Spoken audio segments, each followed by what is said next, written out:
there, and glad to have you join us on this special episode of Africa Business Weekly, bringing you some of the biggest and juiciest conversation across the continent of Africa this week.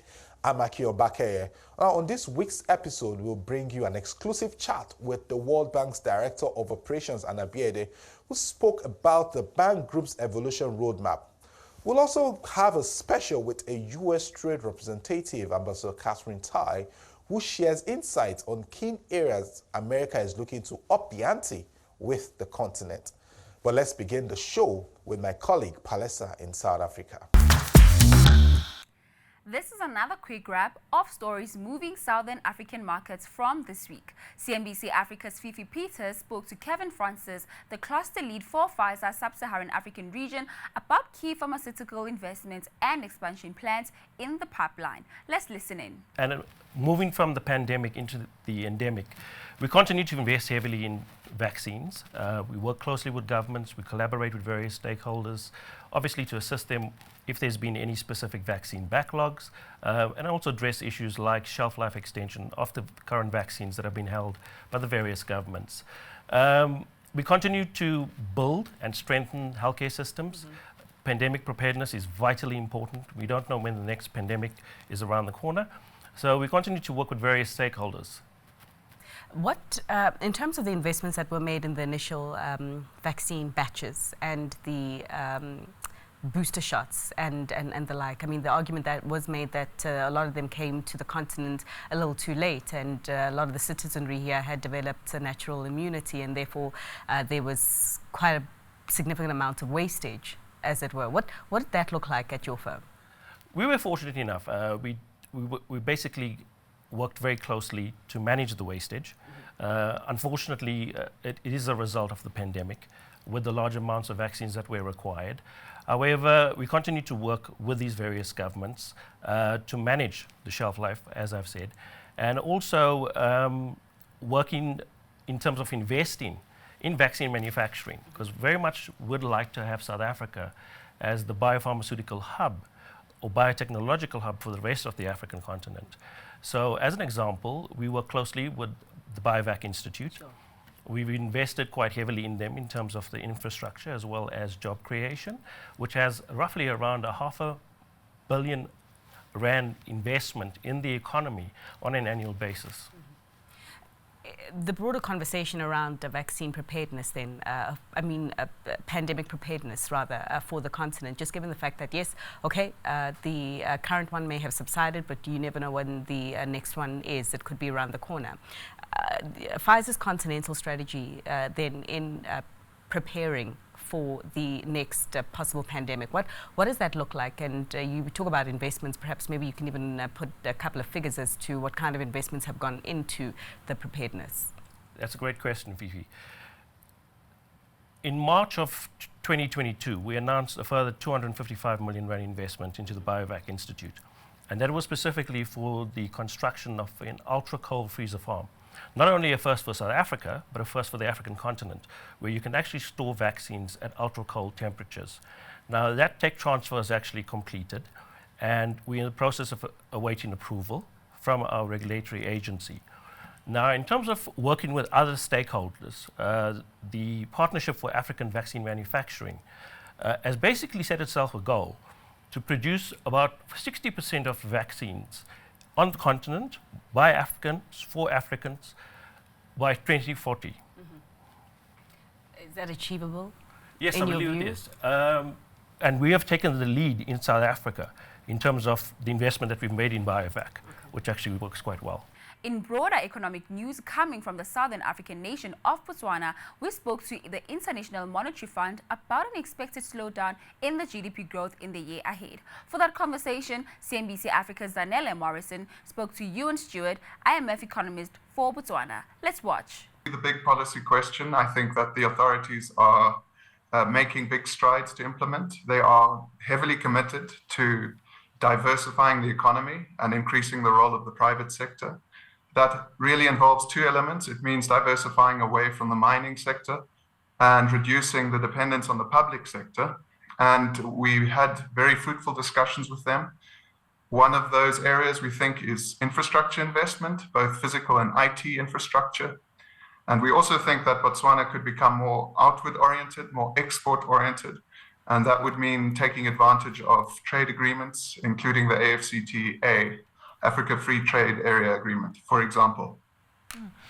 So what will the government do then if inflation continues to impact its economy? What would the Reserve Bank have to consider doing in the next couple of months to stabilize the situation for next year?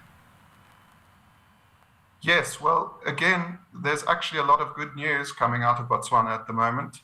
Inflation fell from double digits last year to 4.5% in June 2023, which puts it squarely in the middle of the 3 to 6% target band of the central bank.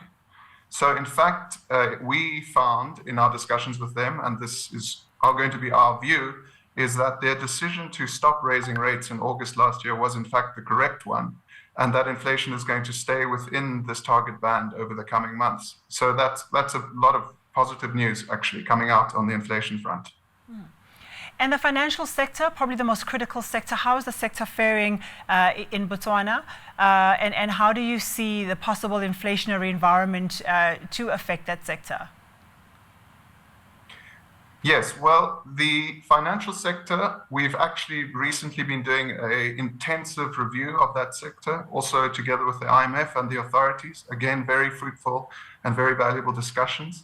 Our conclusions are that the financial sector remains stable, strong, profitable, and in fact also pretty resilient to any shocks that might come down the line. So that is again more good news. We foresee that inflation will be coming down, and in fact that as things stand, the banks are profitable and that their profitability has increased somewhat as a result of rising interest rates. So at this stage, we think it's certainly a very stable sector, and that adds to the macroeconomic stability of Botswana. Well, I'd like to refer to one other factor, the De Beers Botswana Agreement. Do you see a marked, or did you take that into account when you were doing these projections? Because raising their share of revenue from 25 to 30% and aiming for it to go up to as high as 50%, as well as a 750 million injection into economic diversification. Have you factored that in, and do you see that playing a role in helping Botswana to manage its fiscal balance? Yes, well, we think that it's a very positive move that has happened. We understand there's an in-principle agreement with the specifics still to be worked out. But certainly this agreement brings a lot of stability to the diamond sector. It sets a long-term stable trend for the diamond sector. We haven't got explicit links in our projections for this yet, because the specifics of this agreement are going to be worked out. But our understanding is that this agreement is going to help to increase the share of diamonds that are cut and polished in Botswana over the next 5 to 10 years. And that's all from my side. It's back to you. Many thanks for the updates there, Palesa. Up next, we have Sarah on standby from more content from East Africa. Well, thank you, Akin. U.S. President Joe Biden's administration is aggressively trying to expand markets for U.S. goods and services into sub-Saharan Africa as China and India continue to infiltrate the trade mix. CNBC Africa spoke exclusively to U.S. Trade Representative Ambassador Catherine Tai to understand this and more. The leaders of African nations to Washington, D.C. last December, where he convened a summit of African leaders. And at that summit, he instructed the members of his cabinet and administration to take the momentum of that really important convening and to build on our partnerships with Africa in all of our different areas. So my visit follows on trips that I know that high-level U.S. officials have taken over the past months, including our Secretary of the Treasury, the Vice President, the First Lady, and our United Nations Ambassador.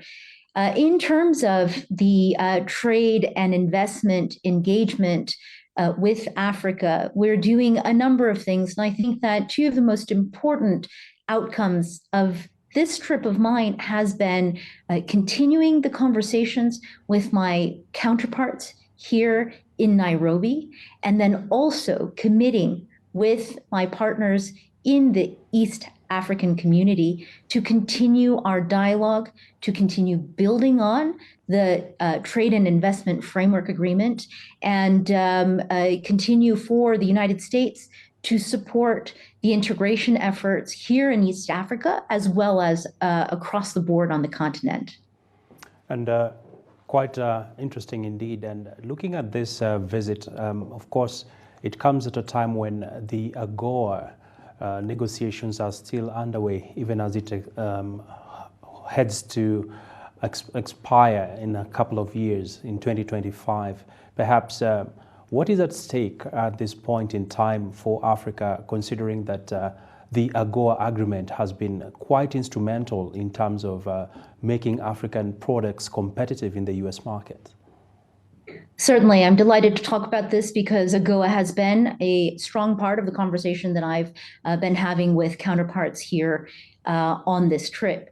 As you noted, AGOA is the African Growth and Opportunity Act.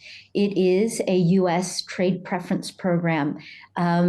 It was established almost 25 years ago now, and it has enjoyed longstanding bipartisan support in the United States. I'll begin by noting that the AGOA program is a statutory preference program, and that, like all of our preference programs, it is designed to lapse and to be reauthorized every couple years. This iteration of AGOA was reauthorized in 2015 for a 10-year period, which is a very long period of time in our preference program practice. The expiration of this version of AGOA is coming up in the middle of 2025. And so what that means is that right now is exactly the time where the question is ripe for what happens after this particular authorization of AGOA. I will note also that being a statutory program, it is the United States Congress who is responsible for the reauthorization of AGOA. That said, representing the executive branch, we are partnering robustly with our members of Congress, the two committees in particular, the House Ways and Means Committee and the Senate Finance Committee, in setting up and teeing up a process for Congress's consideration of AGOA's renewal. And that work and the conversations that we will be having with our partners in the United States, in the private sector, here on the continent, will continue to grow over the course of these next months. Now, the fight for gender equality and women's empowerment has come a long way. Although the progress has been made, it has been painfully slow. For more, we had a conversation with the board chair of Women Deliver on this and more. Is a marker. If you remember, maybe we were not even born, but before that, we did not have common standards against which to judge gender equality. What Beijing provided us was a common platform across the world for countries. Many countries did not regard discrimination against women as a human rights violation, which is why the statement that was made by Hillary Clinton in Beijing that women's rights are human rights and human rights are women's rights was such a major statement, because from that time onwards, governments had to protect these as rights that are reflected in laws. So for the first time since then, there were laws addressing violence against women. The girl child, for instance, which is what we agreed in Beijing, was just a child. We just had the protection of the rights of children. But the fact that the girl child had FGM, she was being discriminated in terms of access to education, she was trafficked, she could be forced to get married. There was no recourse for that. So just the notion of a girl child, which was defined by African women in Beijing, became a thing So we have these many steps that we've taken, but in 2023, we should be much further than where we are now. Having started with a big bang, we shouldn't be where we are now. And this is what I think is concerning all women, that progress has been slow and it's very uneven. Definitely there are countries that have moved much further. And one major area where all countries have failed, violence against women. It's still a major problem that we have to sit here and strategize about it. I was talking about this 30 years ago. Going back to Women Deliver, in 2019, Women Deliver generated about $1 billion in investments. In 2023, what do you target? What are your expectations? Well, we want women to receive at least 1.5 billion per year. Even that really is peanuts, considering how much money there is. But even to get there would indicate some level of focus on women. The fact that women are shortchanged when it comes into foreign aid, national budgets, leaves the women's agenda unable to give us the results that we are looking for. Let's go back to the Maputo Protocol for women's rights. 20 years down the line, what would you say has been achieved? You know, the Maputo Protocol has helped to hold things from getting worse, but it has not pushed things to go further, if you see the difference. And that's all from East African team this week. It's back to you. Thanks, Sarah. Now it's time to bring you highlights from West Africa. Now, the World Bank Director of Operations, Anna Bieda, says more consultations on the bank group's evolution roadmap will continue in Albania and Kenya following talks with stakeholders in Cote d'Ivoire and Ghana, while reiterating that the bank's review of the group operating model will help to deliver on an expanded mandate of doubling down program at faster pace and scale up to respond to challenges on the continent. Here's an exclusive chat with my colleague David Alabi. I'm here actually just finishing up a week's visit to Cote d'Ivoire and the last 2 days here in Ghana. And I did want to just mention as we jump into this conversation that I've been in this job just about 3.5 months ago, and this is actually my third African country to visit, very much in the spirit of us wanting to do much more to respond to the challenges here on the continent, but also to really get a first-hand feel in my new position as Managing Director for Operations of what we need to take into account as we evolve as an institution, as a multilateral development institution, to be able to take on a greater scope in the development sphere. So the conversations here have been really great. In Cote d'Ivoire, we met with parliamentarians across West and Central Africa, as well as civil society. And here in Ghana, we had extensive discussions yesterday with the private sector, again, here in Ghana, but also connected with the meeting throughout West Africa and Central Africa. And what we're hearing are very common themes. First and foremost, a huge preoccupation with the need to continue to double down on poverty reduction. Sadly, with COVID, and since COVID, an increase in fragility, conflict across the world, also here on the continent, and the impact of the war in Ukraine that has exacerbated cost of living, inflation, food insecurity. The increase in poverty is a sad fact for all of us now, and it has happened also, of course, here in Africa, and also the number of people living in increased vulnerability has increased. So the first and foremost point has been we need to double down on poverty reduction.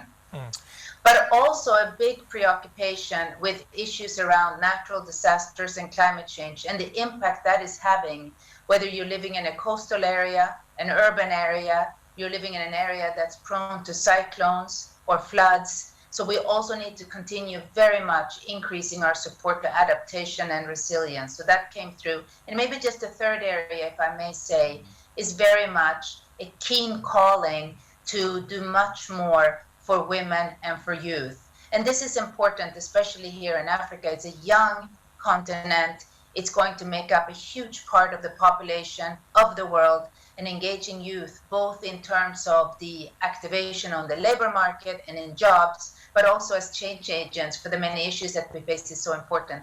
And women, of course, it's 50% of the world's population. We need to make sure that we empower women and also bring them into the labor force. Yes, and the scope you're covering right now is quite vast, but I'd like you to speak to specific items really now. You've highlighted poverty reduction, the response to climate change, and a whole lot more. But for low and middle income countries, especially for those concentrated here in Nigeria, it's quite a difficult scenario, especially for the fact that we've seen that drawback in terms of post-COVID recovery and now the heightened global tensions we have here amid the liquidity squeeze and a whole lot more. So it's quite a dicey situation. Please speak to the specific areas you're working in terms of poverty reduction. Yes, so poverty reduction requires growth at the end of the day. So we're very focused on reviving the outlook for growth across countries. And this is not easy at a time when the external factors are what they are. But we are working very, very hard to think about what are the best growth strategies for countries that are both inclusive and sustainable, because that's the only way we're going to address poverty. We need growth to get poverty reduction. Africa's potential to lead in artificial intelligence hinges on creating a supportive environment for tech entrepreneurs. Well, that's the stance of Lexi Novitsky, General Manager at Norenscan 22, who reiterates that youth employment is a key policy pillar needed to transform the job market. She also shared some insights on the task ahead for Nigeria. But look, by the year 2026, Africa and Middle East are expected to invest annually over $6.4 billion into AI every year. So that's a huge opportunity to unlock. But why it's so important for the Africa continent is really given our lack of infrastructure.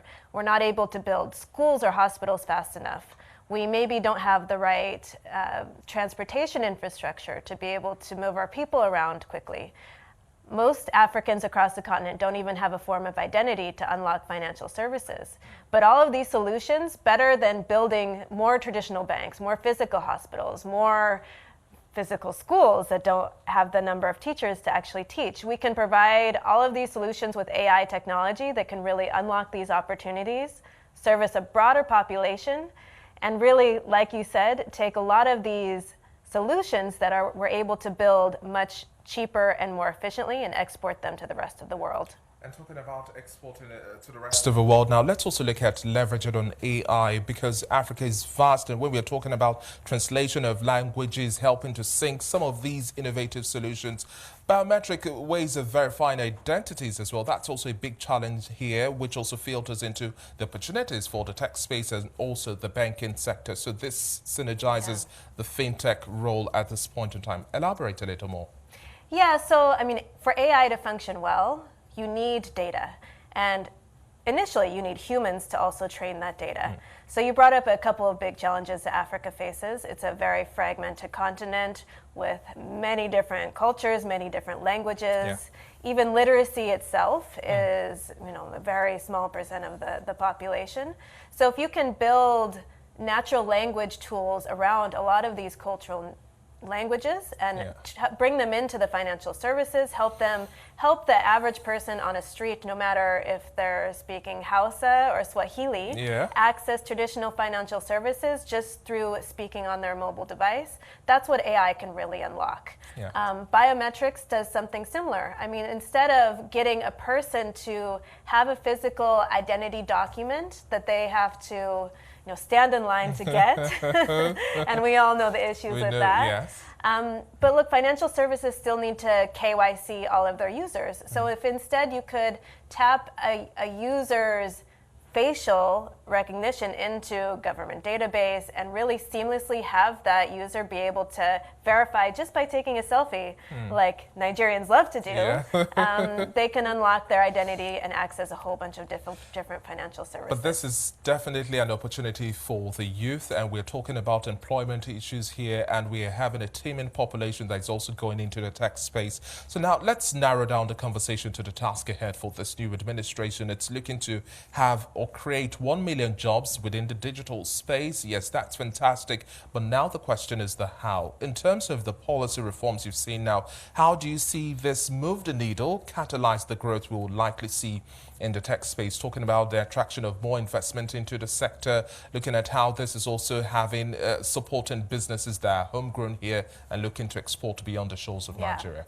Absolutely. I mean, the rapid moves by the new administration, I think, has brought a lot more global investor confidence into Nigeria. The reduction of the two very different exchange rates, clarity over policies, really much more free market encouragement and transparent regulation. And I think you're starting to see the international investors who were once spooked by not knowing what was in the future, come back. And that's certainly becoming apparent in especially venture capital and tech investment. And if we can just talk about how that is so important to all of the targets and goals that the new administration has on their agenda, we see certainly these free market policies driving a lot of that, but more so how it relates to tech, a drive for more financial inclusion, for better education, for better healthcare, for more transparency in data. And this. Well, on that note, it's a wrap on this week's show. Thanks to Palesa and Sarah for the regional update. Do catch us same time next week for more exciting conversations on Africa Business Weekly. I'm Akio Bakere. Do enjoy your weekend.